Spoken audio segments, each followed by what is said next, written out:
بچپن کی منزل میں روتا ہوا نظر آتا ہے. ہر چیز کے لیے وہ روتا ہے. کسی بھی چیز کے لیے ضرورت ہوتی ہے تو وہ رونا شروع کر دیتا ہے. یعنی انسان اپنی زندگی کا آغاز جب کرتا ہے تو رونے سے کرتا ہے. اور اگر انسان نے اپنی زندگی کا آغاز رونے سے نہیں کیا تو منظر بدلا ہوا دکھائی دیتا ہے. اگر انسان پیدا ہوا ہے دنیا میں، اس نے قدم رکھا، ہواؤں کو بہتے ہوئے دیکھا، فضاؤں میں خوشبو دیکھی، آس پاس لوگوں کو دیکھا، لیکن اسے دنیا راس آ گئی تو نہیں رویا. لیکن اگر دنیا راس نہ آئی تو رونے لگا. اور اگر وہ انسان پیدا ہونے کے بعد نہیں رویا تو سب پریشان ہو جاتے ہیں. گھر والے پریشان ہو جاتے ہیں، نرس پریشان، دائی پریشان، ہر شخص پریشان نظر آتا ہے. وجہ پوچھو کہ بھائی کیوں پریشان نظر آ رہے ہو تو جواب یہی ملتا ہے کہ اس میں زندگی کی علامت نظر نہیں آتی. لیکن اگر وہی رونے لگتا ہے تو مبارکباد بھی جانے لگتی ہے.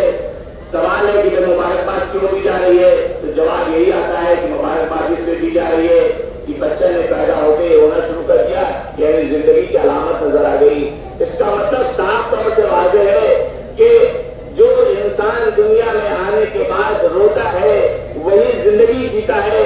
یا لفظوں کو بدل کے کہوں کہ زندگی جینے کا ذریعہ جو ہے وہی رونا ہے. صلوات پڑھیں محمد والے دنیا میں جو رونا جانتا ہے وہی زندگی جینا جانتا ہے. جو رونا نہیں جانتا ہے وہ زندگی جینا بھی نہیں جانتا. اور اسلام وہ شے ہے جس نے اس زمین پر پیدا ہونے والے انسان کے لیے، جس نے پیدا ہوتے ہی اپنے آنکھوں سے اشک پڑا ہے، اس کے لیے اسلام نے دو ڈولیاں بھی منتخب کی کہ جب انسان اس زمین پر آیا اور آنے کے بعد اس نے رونا شروع کیا تو اللہ نے اس گریے کو چپ کرانے کے لیے دو ڈولیوں کا انتظام کیا کہ پیدا ہونے کے بعد ایک کان میں اذان اور دوسرے کان میں اقامت کری. ایک کان میں اذان اور دوسرے کان میں اقامت کہی گئی. دنیا کی یہ واحد اذان اور اقامت ہے جس اذان و اقامت کے بعد کوئی نماز نہیں. ورنہ اسلام کا دستور یہی ہے کہ اذان کے بعد اقامت کے بعد فوراً نماز. لیکن یہ واحد اذان اور اقامت ہے جس کے بعد کوئی نماز نہیں ہے. لیکن اس سلسلے کو آگے بڑھائیے کہ جب دنیا میں انسان آیا تو آنے کے بعد اس کے کان میں اذان اقامت رہی. لیکن جب وہی شخص دنیا سے گزر جاتا ہے اور اس کا جنازہ رکھا رہتا ہے اور اس کے بعد وہاں پہ نماز ہوتی ہے تو وہاں پہ اذان اور اقامت نہیں ہوتی ہے. یعنی واحد نماز جہاں پہ اذان اور اقامت نہیں. چونکہ یہ مجلس اس شہید کے نام منسوب ہے جناب قاسم علیہ السلام کہ جنہوں نے موت کے بارے میں بتایا. اس لیے چند معروضات صرف اور صرف موت و حیات کے سلسلے میں کہ جب انسان آیا تو اذان کرے گی، اقامت کرے گی، لیکن جب دنیا سے گیا تو نماز پڑھائے گی لیکن وہاں پہ اذان و اقامت نہیں. یعنی اللہ نے صاف طور پہ اشارہ کر دیا کہ دیکھو اس دنیا میں تم گئے ہو، تم کو اذان و اقامت کہے گی، لیکن جب دنیا کو تم نے رخصت کیا تو تمہارے لیے نماز پڑھی گئی. یعنی ان دونوں کے بیچ کا جو وقفہ تھا وہی تمہاری زندگی تھا. اللہ نے صاف طور پہ اشارہ کیا کہ دیکھو اس اذان و اقامت اور نماز کے بیچ کا جو وقفہ ہے جتنا پاک و طاہر یہ وقفہ ہے بس اپنی زندگی کے وقفے کو بھی اتنا ہی پاک و طاہر بنانا. ایک سلوات پڑھے محمد یہی زندگی ہے، یہی موت و حیات ہے. لیکن اگر غور کریں آپ کہ انسان آیا اذان و اقامت اور بعد میں اس کی زندگی نماز پہ ختم ہوئی. کسی شاعر نے کیا خوب کہا ہے کہ اذان وقت ولادت نماز بعد وفات، اذان وقت ولادت نماز بعد وفات. بس اتنی دیر کا وقفہ تو زندگی کیا تھی. یعنی ہماری زندگی اتنی مختصر ہے کہ ہمیں اس پہ غور